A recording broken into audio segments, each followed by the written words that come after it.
Los capítulos 38 y 39 de Ezequiel son considerados por muchos estudiosos de la Biblia como algunos de los pasajes proféticos más difíciles de interpretar. Como resultado, no hay un consenso general sobre la interpretación de estos dos capítulos.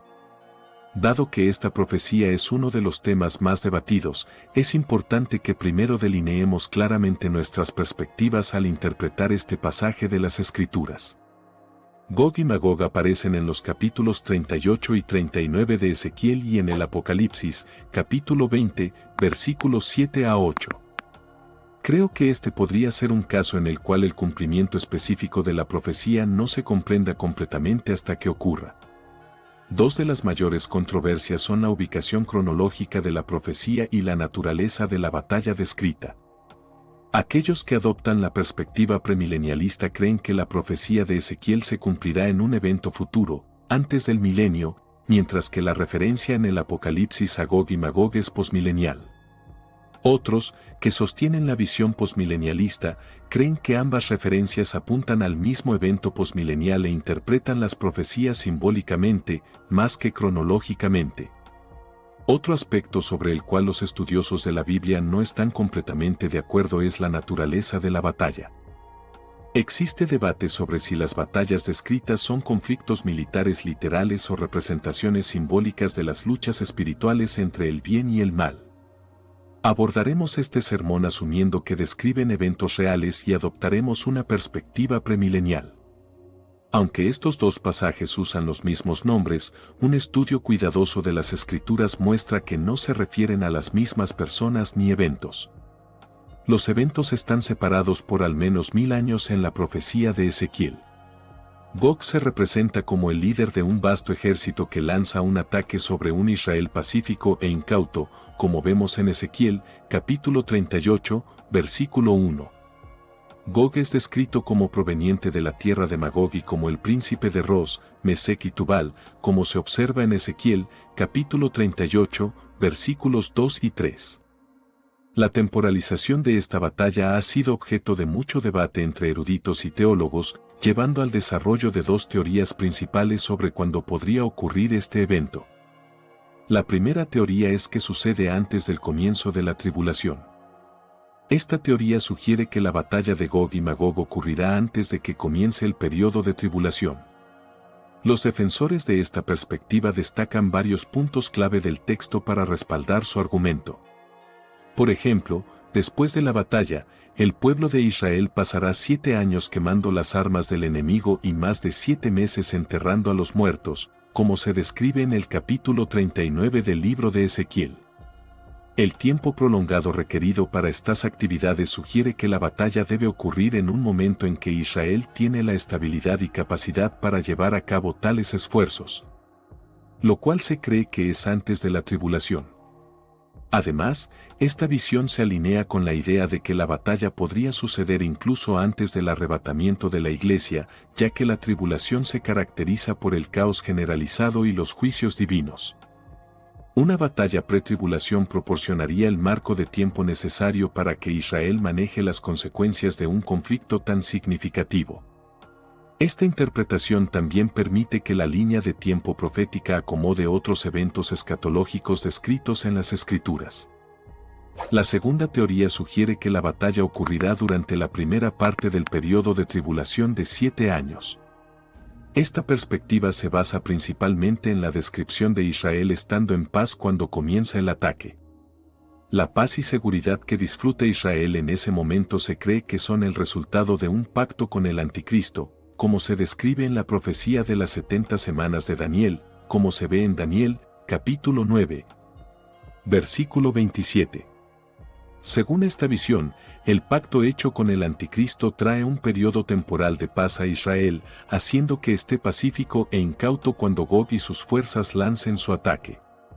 Esto encaja dentro de la narrativa más amplia de la tribulación, donde la paz inicial es seguida por destrucción y tumulto repentinos. La idea de que la batalla ocurre durante la tribulación también se alinea con otras escrituras proféticas que retratan un conflicto escalante y una intervención divina durante este periodo. Por lo tanto, hijo de hombre, profetiza y di a Gog, así dice el Señor Dios, el día en que mi pueblo de Israel habite seguro, ¿no lo sabrás tú? Y vendrás desde tu lugar, desde las partes del norte, tú y muchos pueblos contigo, todos ellos a caballo, una gran compañía y un poderoso ejército, y subirás contra mi pueblo de Israel como una nube para cubrir la tierra. Será en los últimos días, y yo te traeré contra mi tierra para que los gentiles me conozcan, cuando sea santificado en ti, oh Gog, ante sus ojos. Así dice el Señor Dios, eres tú aquel de quien hablé en tiempos antiguos por medio de mis siervos, los profetas de Israel, que profetizaron en aquellos días, muchos años atrás, que yo te traería contra ellos? Y sucederá que, en el mismo momento en que Gog venga contra la tierra de Israel, dice el Señor Dios, mi furia surgirá en mi rostro.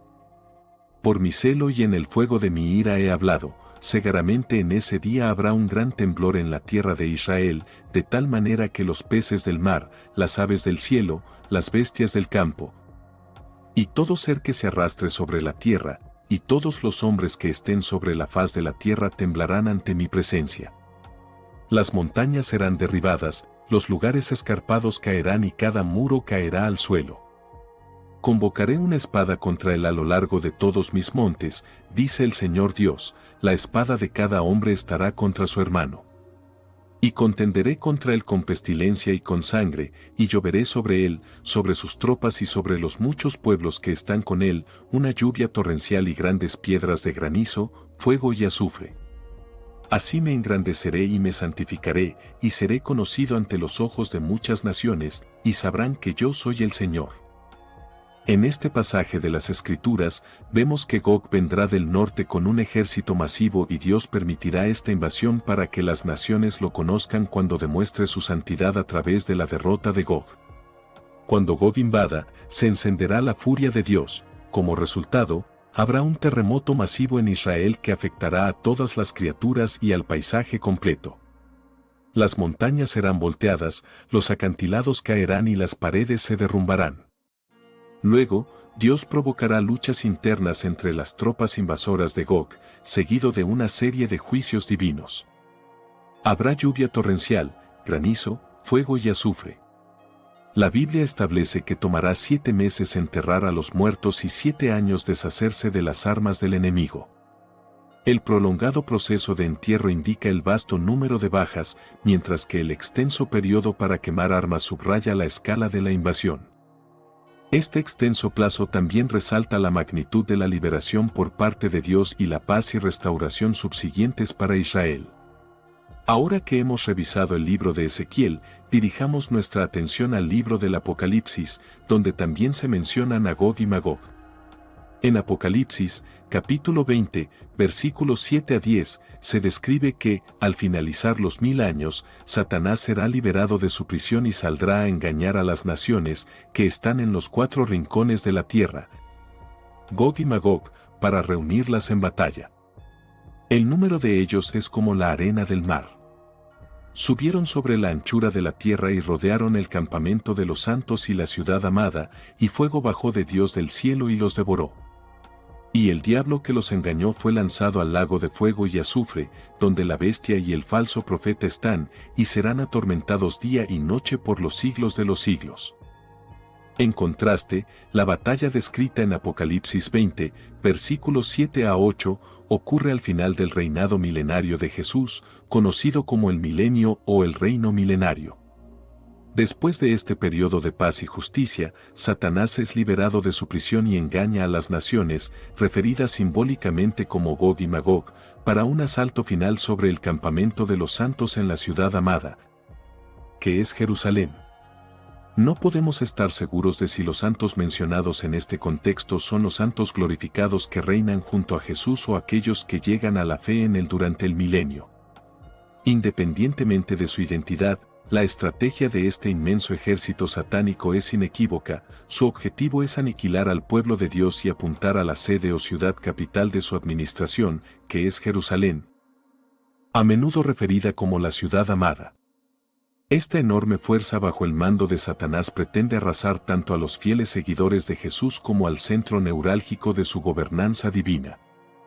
Las distinciones clave incluyen el momento. Esta batalla tiene lugar al final del milenio, después de 1000 años del reinado de Cristo en la tierra. Es la rebelión final contra Dios antes de la creación del nuevo cielo y la nueva tierra. Los participantes, a diferencia de la invasión más localizada en Ezequiel, esta batalla involucra a naciones de todo el mundo, simbolizando una rebelión universal contra Dios. Los ejércitos vienen de todas direcciones, no solo del norte, como se ve en la invasión de Ezequiel. El papel de Satanás es mencionado explícitamente como el instigador de esta rebelión, es quien tira de las cuerdas, reuniendo a las fuerzas. Su liberación después de 1000 años y la subsiguiente decepción de las naciones destacan su papel central en este enfrentamiento final. El resultado de este evento es inmediato y definitivo: fuego baja del cielo y devora a las fuerzas atacantes, y Satanás es arrojado al lago de fuego, marcando su derrota definitiva. No se menciona el entierro de los muertos ni la quema de armas, ya que esto marca el fin del orden mundial actual y conduce directamente al juicio del gran trono blanco. En resumen, aunque ambos pasajes mencionan a Gog y Magog, se refieren a eventos completamente diferentes. La batalla de Ezequiel tiene lugar antes o durante la tribulación, involucra una coalición del norte y sirve para traer a Israel de vuelta a Dios. Las descripciones detalladas de las secuelas, incluyendo el entierro de los muertos durante 7 meses y la quema de armas durante 7 años, subrayan la naturaleza temporal y logística de este conflicto dentro del contexto de la tribulación. La batalla en el libro de Revelaciones ocurre después del milenio, involucra una coalición global y marca la rebelión final contra Dios, terminando con la derrota definitiva de Satanás. Este evento no implica la misma secuela detallada que en Ezequiel, sino que señala la culminación del plan de Dios para el juicio y la renovación. Entender estas distinciones ayuda a aclarar la línea de tiempo profética y los propósitos únicos de cada evento dentro del plan global de Dios. Reconocer los diferentes contextos y resultados de estas batallas subraya la complejidad y riqueza de la profecía bíblica, destacando la soberanía de Dios y su victoria definitiva sobre el mal en diferentes etapas de la historia redentora. Alabado sea Dios, pues solo Él es soberano sobre toda la creación, reinando supremo sobre reyes, presidentes y naciones. Su autoridad es incomparable. Su poder es incomparable y su sabiduría, insondable. Nadie puede desafiar a Dios, pues está en una liga propia. Cuando hombres malvados con sus vastos ejércitos se levantan para desafiarlo, no tienen ninguna oportunidad, sus planes se desmoronan en polvo ante su poder. Dios controla los eventos mundiales y el despliegue de la historia, dirigiendo todo según su voluntad divina. Dios es completamente soberano sobre la apertura y cierre del vientre. Hombres y mujeres no tienen el control último sobre si concebirán un hijo, siempre está y estará en manos de Dios. Dios también es soberano sobre todo, incluyendo el mal en general. Dios es soberano sobre la vida y la muerte. Además, es soberano sobre las personas y sus corazones, eso nos incluye a ti y a mí. Dios es soberano sobre el ascenso y la caída de las naciones, establece gobiernos y gobernantes y los depone según su voluntad.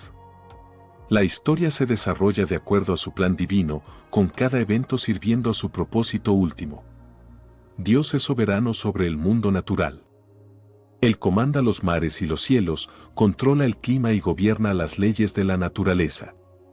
Cada aspecto de la creación, desde el átomo más pequeño hasta la galaxia más grande, opera bajo su autoridad.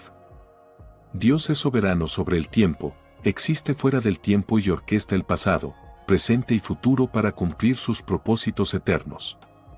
Nuestros días están contados por Él y cada momento está bajo su cuidado providencial. Dios es soberano sobre nuestras circunstancias, conoce los detalles de nuestras vidas y hace que todas las cosas cooperen para nuestro bien y su gloria. Nuestras pruebas y triunfos, alegrías y tristezas están todos bajo su control.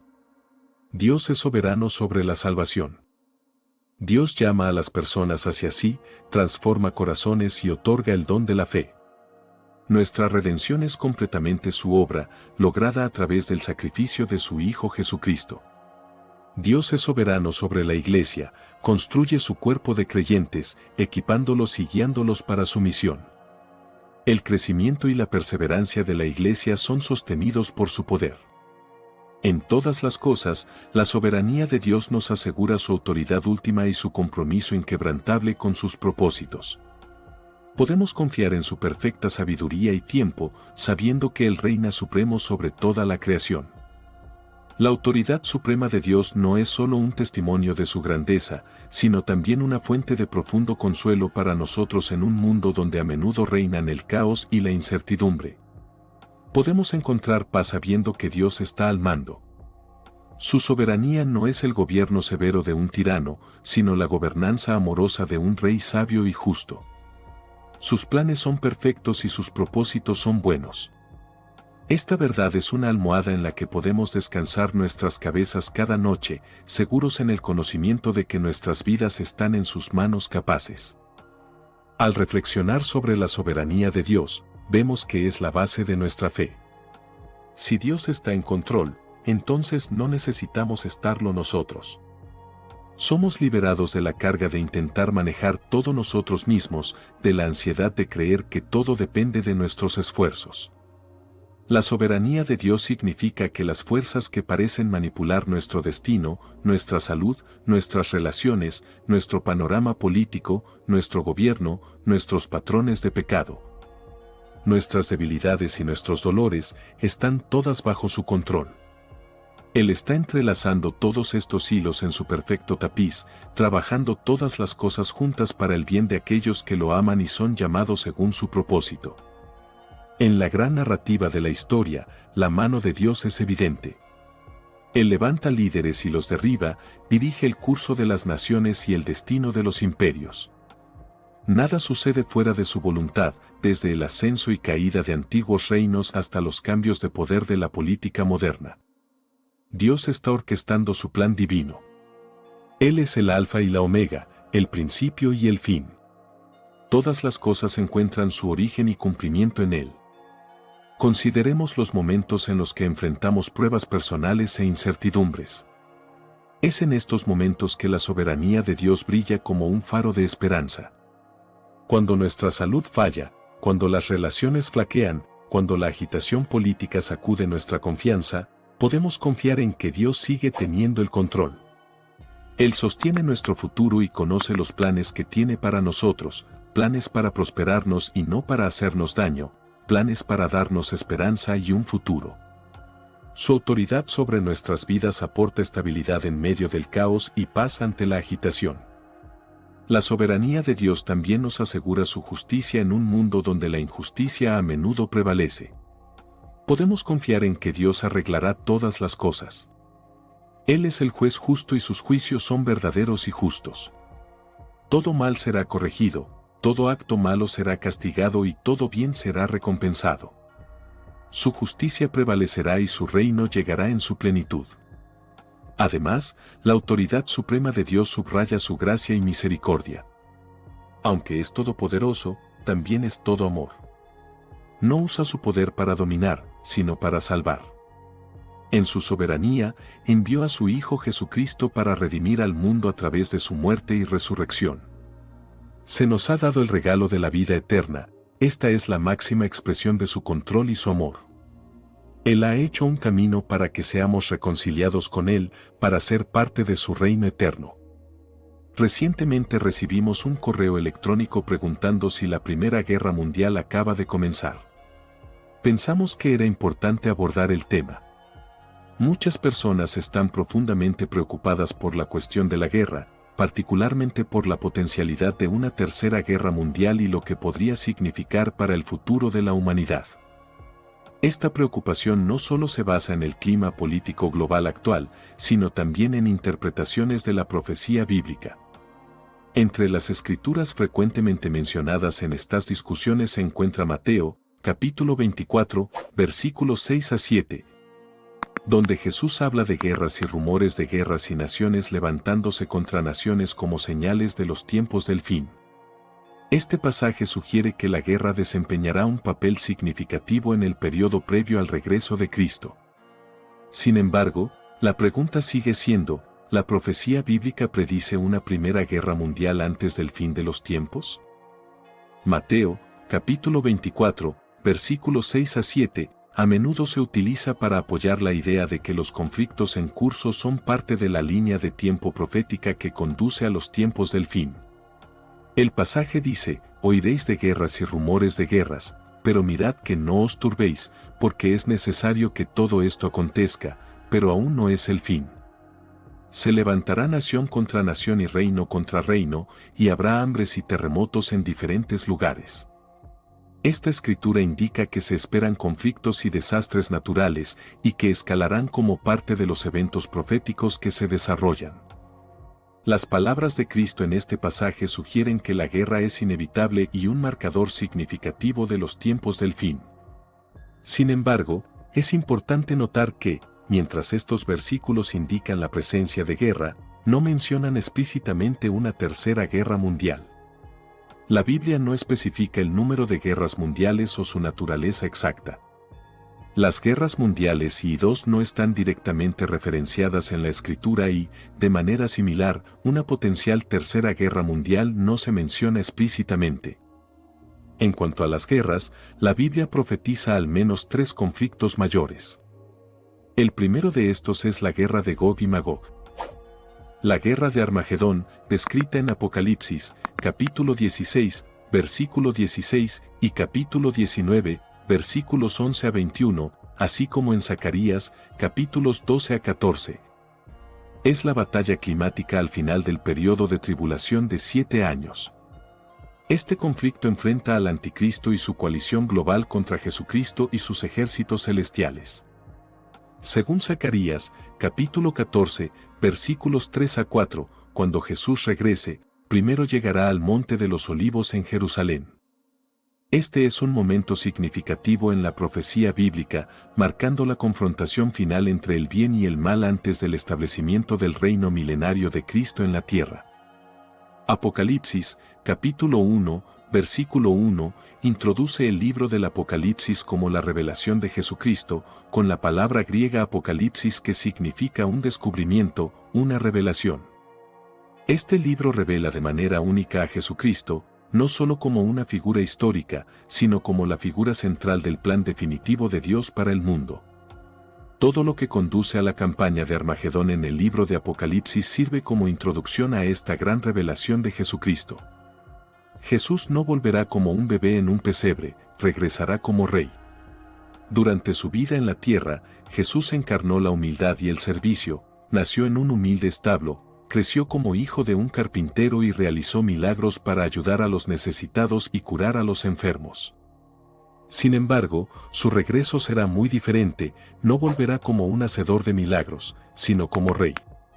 Sus milagros en la tierra demostraron su compasión y poder, desde convertir el agua en vino hasta resucitar a Lázaro de entre los muertos, pero en su retorno, revelará al mundo exactamente quién es. El Rey de todos los reyes y el Señor de todos los señores, con autoridad suprema sobre toda la creación. No volverá como un cordero, sino como Rey. La primera venida de Jesús se caracterizó por su papel como el cordero sacrificial, tomando sobre sí los pecados del mundo y ofreciéndose a sí mismo como sacrificio en la cruz. Sin embargo, su segunda venida estará marcada por su papel como el león de Judá, reinando en poder y gloria. No volverá para morir en la cruz, volverá como rey. Su muerte en la cruz fue un momento crucial en la historia humana, proporcionando un camino para la reconciliación entre Dios y el hombre, pero su regreso significará el cumplimiento de las promesas de Dios, el establecimiento de su reino y la derrota final del mal. La campaña de Armagedón ocurre al final del periodo de tribulación de 7 años. Los ejércitos se reúnen para hacer guerra contra aquel que está sentado en el trono. Puede ser difícil entender cómo la humanidad podría ser tan insensata como para ver el regreso de Jesucristo como rey con ojos llameantes de fuego y luego intentar impedirle a él y a su ejército celestial que entren en la tierra en una batalla campal. Apocalipsis, capítulo 19, versículos 11 a 21, pinta una vívida imagen del regreso de Cristo. El cielo se abre y Jesús aparece montando un caballo blanco, sus ojos son como llamas de fuego y lleva muchas coronas en su cabeza. Lleva una túnica teñida en sangre y su nombre es llamado la Palabra de Dios. Los ejércitos del cielo, vestidos de lino fino, blanco y limpio, le siguen en caballos blancos. De su boca sale una espada afilada para derribar a las naciones, gobernará con una vara de hierro y pisará el lagar del furor. En su túnica y en su muslo tiene escrito un nombre, Rey de Reyes y Señor de Señores. El Anticristo y sus ejércitos se reúnen en el Valle de Megido, también conocido como Armagedón, con la intención de hacer guerra contra Cristo al retornar. La locura de la humanidad se muestra completamente mientras se unen en desafío contra el Creador del universo. Sin embargo, el resultado de la batalla nunca está en duda, el poder y la autoridad de Jesucristo son abrumadores y absolutos. Zacarías, capítulo 14, versículos 3 a 4, proporciona detalles adicionales sobre este evento, describe cómo el Señor saldrá y luchará contra esas naciones como lo hace en el día de la batalla. Sus pies se posarán en el monte de los olivos, que se dividirá en dos de este a oeste, formando un gran valle. Este evento cataclísmico señala la intervención dramática de Dios en la historia humana. Apocalipsis, capítulo 16, versículo 16, menciona la reunión de los reyes de la tierra en un lugar llamado Armagedón, preparando el escenario para el enfrentamiento final. La decepción de las naciones por espíritus demoníacos los lleva a este enfrentamiento fútil.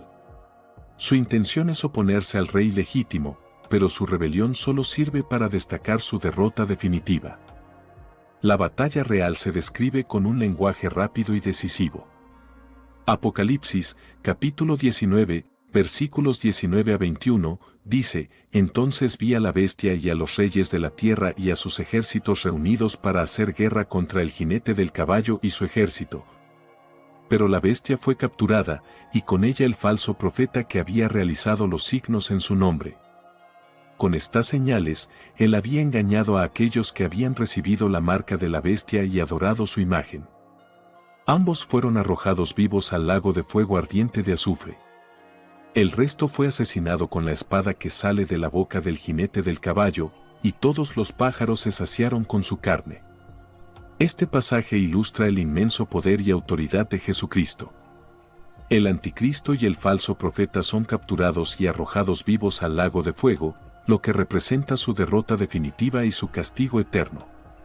Las fuerzas restantes son aniquiladas por la espada que procede de la boca de Cristo, representando el poder de su palabra. Este evento climático marca el fin del periodo de tribulación y el comienzo del reinado milenario de Cristo. La coalición global del Anticristo es completamente destruida y Jesús establece su reino en la tierra. El contraste marcado entre las fuerzas del mal y la gloria de Cristo es evidente. La campaña de Armagedón sirve como un poderoso recordatorio de la victoria definitiva del bien sobre el mal y subraya la soberanía de Dios y la certeza de sus promesas. El regreso de Jesucristo no es solo una esperanza futura, sino una realidad garantizada. Su retorno traerá justicia, paz y el cumplimiento del plan redentor de Dios para la humanidad. Esta narrativa de la campaña de Armagedón es un testimonio del poder y la autoridad inquebrantables de Jesucristo, enfatizando que no regresa como un bebé en un pesebre, un hacedor de milagros o un cordero sacrificial. Regresa como Rey. Su retorno estará marcado por la gloria, el poder y el establecimiento de su reino eterno. Este evento es la culminación del plan de Dios y la demostración definitiva de su soberanía sobre toda la creación. Ahora, pasando a la guerra al final del milenio, como se describe en Apocalipsis, capítulo 20, versículos 7 a 10. Implica una rebelión final contra Dios liderada por Satanás después de su encarcelamiento de 1000 años. Este dramático evento revela profundas verdades sobre la naturaleza humana, la persistencia del mal y la soberanía definitiva de Dios. Durante 1000 años, Jesucristo reinará sobre la tierra, trayendo un periodo de paz, prosperidad y justicia conocido como el reino milenario. Durante este tiempo, Satanás estará atado e inactivo, incapaz de engañar a las naciones, según Apocalipsis, capítulo 20, versículos 2 y 3. Sin embargo, al final de este milenio, Satanás será liberado de su prisión. Su liberación marca el comienzo de la rebelión final contra Dios. Una vez liberado, Satanás reanudará su papel como el engañador, organizando con éxito a muchas personas de la tierra en otra rebelión contra Dios. Esto revela un aspecto sorprendente de la naturaleza humana, a pesar de vivir bajo el gobierno directo, justo y benevolente de Jesús. Durante 1000 años bajo el gobierno de Cristo, muchas personas todavía optarán por seguir a Satanás en su rebelión. Esto demuestra profundamente la depravación humana y el poder perdurable del pecado. En el reino milenario, se requerirá conformidad externa con el gobierno de Jesús, pero la aceptación interna de su señorío seguirá siendo una cuestión de elección personal.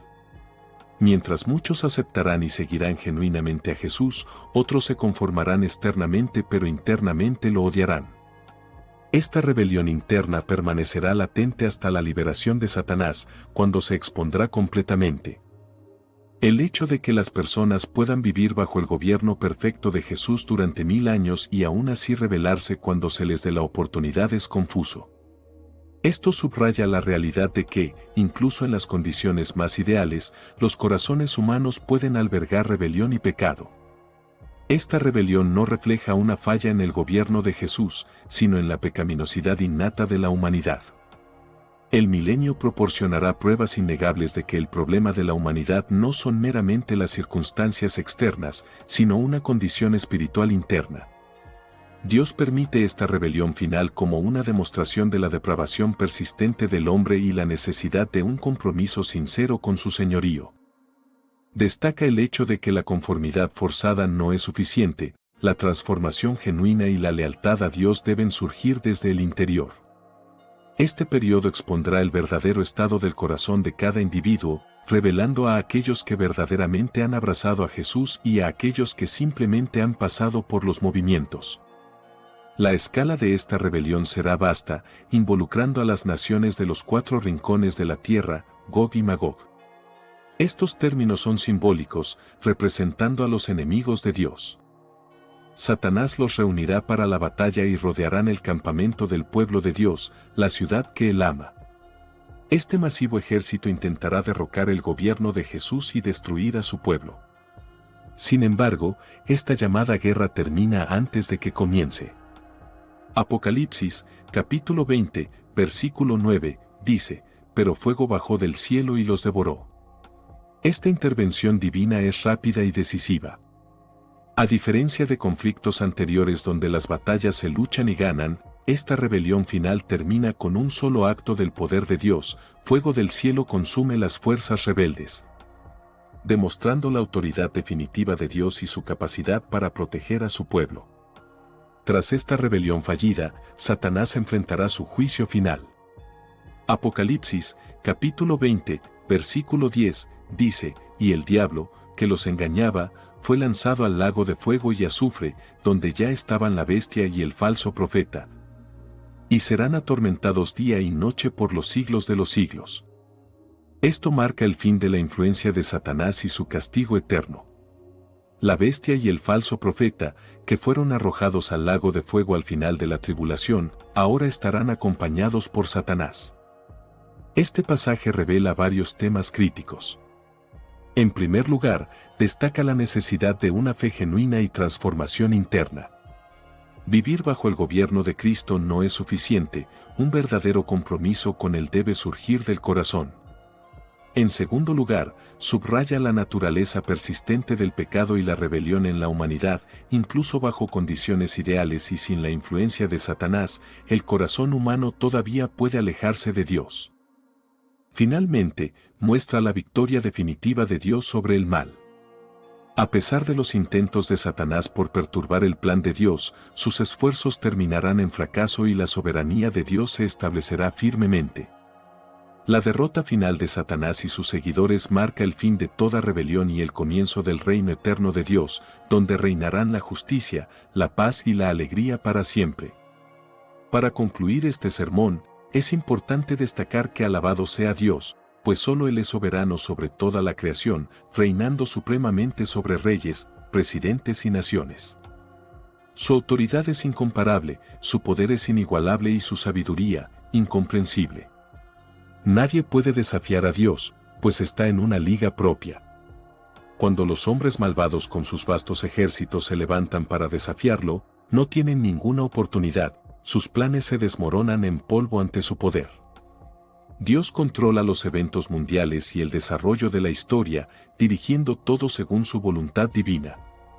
Dios es completamente soberano sobre la apertura y cierre del vientre. Los hombres y las mujeres no tienen el control final sobre si concebirán un hijo, siempre está y estará en manos de Dios.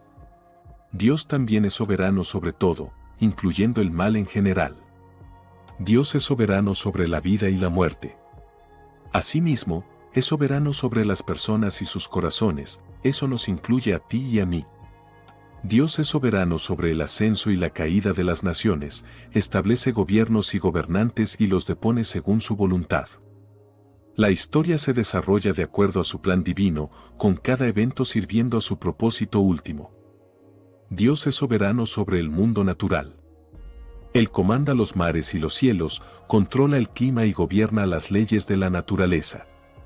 Cada aspecto de la creación, desde el átomo más pequeño hasta la galaxia más grande, opera bajo su autoridad. Dios es soberano sobre el tiempo, existe fuera del tiempo y orquesta el pasado, presente y futuro para cumplir sus propósitos eternos. Nuestros días están contados por Él y cada momento está bajo su cuidado providencial. Dios es soberano sobre nuestras circunstancias, conoce los detalles de nuestras vidas y hace que todas las cosas cooperen para nuestro bien y su gloria. Nuestras pruebas y triunfos, alegrías y tristezas, están todos bajo su control. En estos tiempos inciertos, es fácil sentirse abrumado por el miedo a posibles conflictos globales, como una tercera guerra mundial. Sin embargo, como creyentes, tenemos una profunda certeza que trasciende todas las preocupaciones terrenales, Dios está en control. No necesitamos vivir con miedo a lo que pueda suceder porque sabemos cómo termina la historia. El plan de Dios es perfecto y su amor por nosotros es inmutable. En momentos de ansiedad, recordemos las palabras de Jesús en Juan, capítulo 14, versículo 27, la paz os dejo, mi paz os doy, no os la doy como el mundo la da. No se turbe vuestro corazón, ni tenga miedo. Jesús nos ofrece una paz que supera todo entendimiento, una paz que se mantiene firme incluso frente a la incertidumbre global.